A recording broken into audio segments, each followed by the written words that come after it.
All right, this is some breaking news coming in right now. The Savarkar row is unlikely to end in Karnataka. Now, a procession is going to be carried out in Mysore, and B.S. Yediyurappa is going to be inaugurating the event. Now, an organization named the Savarkar Foundation is going to be launching a campaign called Everywhere Savarkar in Mysore. Essentially, the former Chief Minister, B.S. Yediyurappa, is going to be inaugurating the event, as we mentioned, and the procession of Veer Savarkar is expected to start at 11 a.m. Now, essentially, the entire row in Karnataka has been going on for the last week or so. Essentially, we saw specific incidents happen in August. Now, on the 15th, it kind of began then on Independence Day when clashes erupted in Shivamogga after posters of Savarkar were put up, and essentially posters were then put up of Tipu Sultan.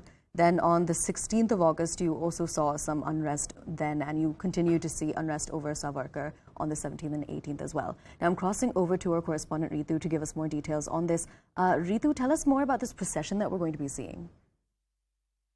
Yes, so that's a grand procession that they have planned in the Mysuru. The Savarkar Foundation organization is the one who has planned this procession. And there you see the former CM, B.S. Yediyurappa, is going to inaugurate this particular event there in the Mysuru. The huge crowd is then expected, but meanwhile, to ensure that the law and order situation do not go out of the hand, you see the police security too has been beefed up, but that's a campaign that they have called for, saying the Everywhere Savarkar, and you see the kind of hashtag as well that is being used by this particular organization, saying I am Savarkar. So that's the kind of hashtag they have used, but that's the grand procession that they have planned of a Savarkar over there in the Mysuru, because this all comes right after you see the kind of clashes that were broke out in the Shivamogga. And since the Independence Day, this has been a kind of a row that the Karnataka is witnessing, and it seems to be unlikely to end anytime soon.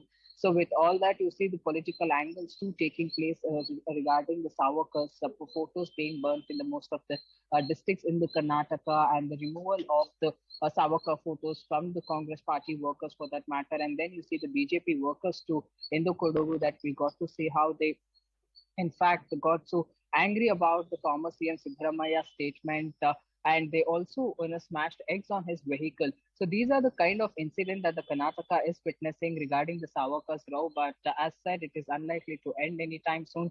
Seems like this kind of an event is going to be taking place in the future days as well, because you see the Hindu organization in the Sri Ram Sena leader to Pramod Mutalik who had given a call saying how the Savarkar must be celebrated during the Ganesh Chaturthi festival as well. So this row is unlikely to end in the Karnataka.